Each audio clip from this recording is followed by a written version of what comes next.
2 Samuel அதிகாரம் 18.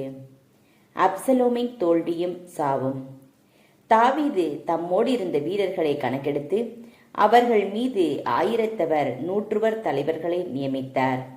வீரர்கள் 1/3 பகுதியினரை யோவாபின் தலைமையிலும், அடுத்த 1/3 பகுதியினரை யோவாபின் சகோதரன் செருயாவின் மகன் அபிசாயின் தலைமையிலும், இன்னும் 1/3 பகுதியினரை கித்தியன் இத்தாயின் தலைமையிலும் தாவீது அனுப்பினார்.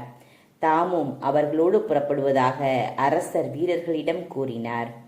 நீர் வெளியே வரவேண்டாம், ஏனெனில் நாங்கள் புறமுதுகு காட்டி ஓடினால் அவர்கள் எங்களை பற்றி கவலைப்பட மாட்டார்கள். எங்களுள் பாதி பேர் மடிந்தாலும் எங்களை பற்றி கவலைப்பட மாட்டார்கள். நீர் ஒருவர் எங்களுள் 10,000 பேருக்கு சமம். தற்போது எங்களுக்கு நகரிலிருந்தே நீர் உதவி செய்வது நல்லது என்று வீரர்கள் அவரிடம் சொன்னார்கள். உங்களுக்கு நல்லதென எது படுகிறதோ அதையே நான் செய்வேன் என்று அரசர் அவர்களிடம் கூறி வாயில் அருகே நின்றார். வீரர்கள் 100 1000 புறப்பட்டு சென்றனர். என் பொருட்டு அந்த இளைஞன் அப்சலோமுக்கு தீங்கிழைக்க வேண்டாம் என்று யோவாபு, அபிசாய், இத்தாய் ஆகியோருக்கு அரசர் கட்டளையிட்டார். எல்லா படைத்தலைவருக்கும் அரசர் கட்டளையிட்டதை வீரர்கள் அனைவரும் கேட்டார்கள். இஸ்ரேலரை எதிர்கொள்ள வீரர்கள் புறப்பட்டு திறந்த வெளிக்கு சென்றனர். போர் எப்ராயிம் காட்டில் நடந்தது. இஸ்ரேலர் தாவீதின் பணியாளர்களால் தோற்கடிக்கப்பட்டனர். அன்று மாபெரும் அழிவு ஏற்பட்டது. 20,000 பேர் கொல்லப்பட்டனர். நாடெங்கும் போர் பரவியது. அன்று வாளுக்கு இரையானவர்களை விட காட்டுக்கு இரையானவர்களே மிகுதியானவர். அப்சலோம் தாவீதின் பணியாளரை எதிர்கொள்ள நேர்ந்தது. அவன் ஒரு கோவேறு கழுதை மீது ஏறி வந்து கொண்டிருந்தான்.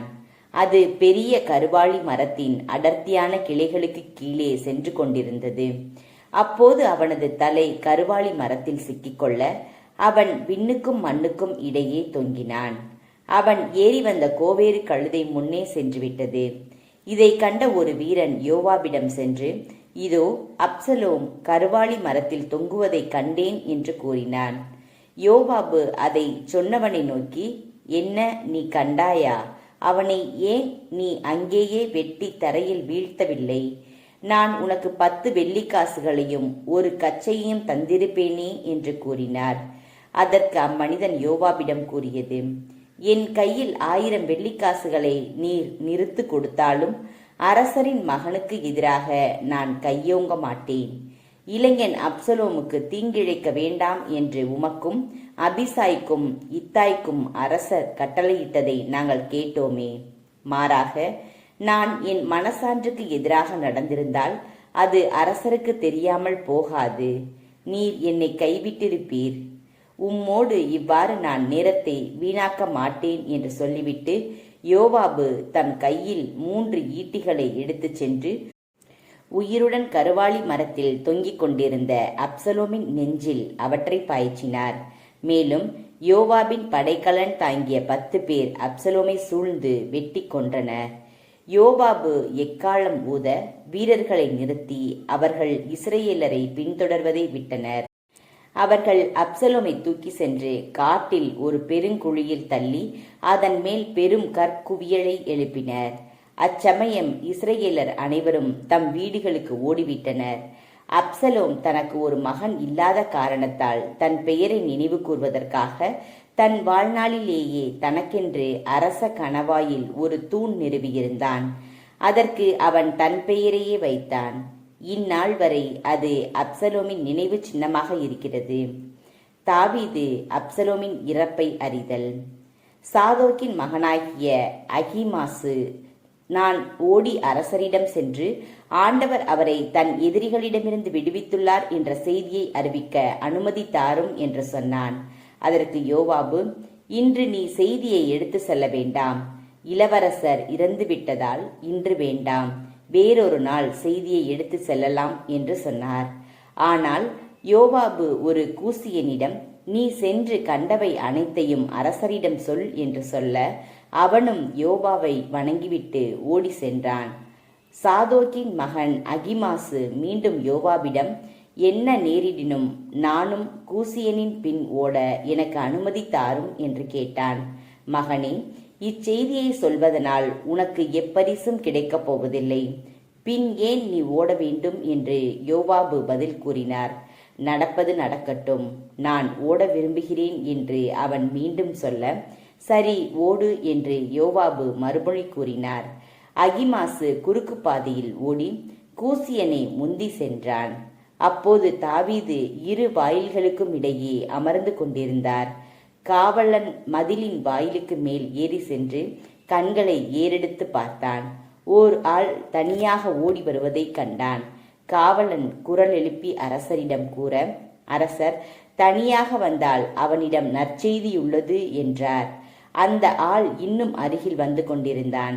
காவலன் இன்னொரு ஆளும் ஓடி வருவதை கண்டான். கண்டு அவன் குரல் எழுப்பி வாயில் காப்போனிடம், இதோ இன்னொருவன் தனியாக ஓடி வருகிறான் என்று கூற, அரசர் இவனும் நற்செய்தி கொண்டு வருகிறான் என்றார். முதலில் வருகிறவனின் ஓட்டம் சாதோக்கின் மகன் அகிமாசின் ஓட்டத்தைப் போல் உள்ளது என்று காவலன் உரைக்க, அதற்கு அரசர், இவன் நல்லவன், இவன் நற்செய்தியோடு வருகிறான் என்றார்.